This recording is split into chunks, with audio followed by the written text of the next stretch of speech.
Pas rënies së sistemit komunist, pak ose as pak informacion qarkullon për pasardhësit e familjes Hoxha. Disa kanë shkuar jashtë Shqipërisë dhe jetojnë aty prej vitesh, ndërsa të tjerë kanë vendosur të jetojnë në Shqipëri, duke mbajtur plotësisht larg syve të medias jetën e tyre private. Megjithatë, një denoncim i bërë në polici ka zbuluar detaje rreth jetës private të nipit të Enver Hoxhës, djalit të vajzës së tij.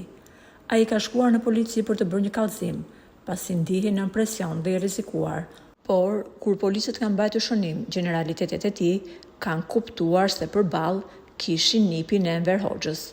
Ai tha se personi që ndiqte hap pas hapi ishte një zotëri nga Elbasani, i cili kërkonte shumën 10.000 euro, pasi pretendonte se këtë shumë ai ia kishte dhënë bashkëshortit të pranverës, domethënë babait të tij, pasi ky i fundit ishte administratori një firme ndërtimi. Duke qenë se bashkëshorti i vajzës së Enverit kishte ndërruar jetë, qytetari këtë shumë ja kërkonte familjarëve, më konkretisht vajzës së Enverit dhe djalit të saj. Presioni psikologjik që kishte familja Hoxha nga qytetari nga Elbasani bën që ato t'i drejtohen policisë për ndihmë.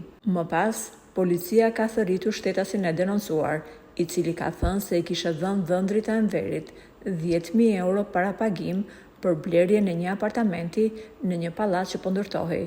Ky i fundit kishte ndërruar jetë dhe qytetari kishte mbetur pa shtëpi, ndërkohë që i kërkonte pjesëtarëve të familjes Hoxha t'i kthenin lekët që ai kishte dhënë para pagim. Kjo situatë kishte sjellë shqetësim, pasi nipi i Enverit thoshte se nuk e kishte këtë mundësi ekonomike për t'ia kthyer këtë shumë qytetarit, ndërkohë që babai i tij kishte 2 vite që kishte ndërruar jetë. Historia ngre shumë pikpyetje. A duhet familja të mbajë përgjegjësi për borxhet e dhëndrit të ndjerë?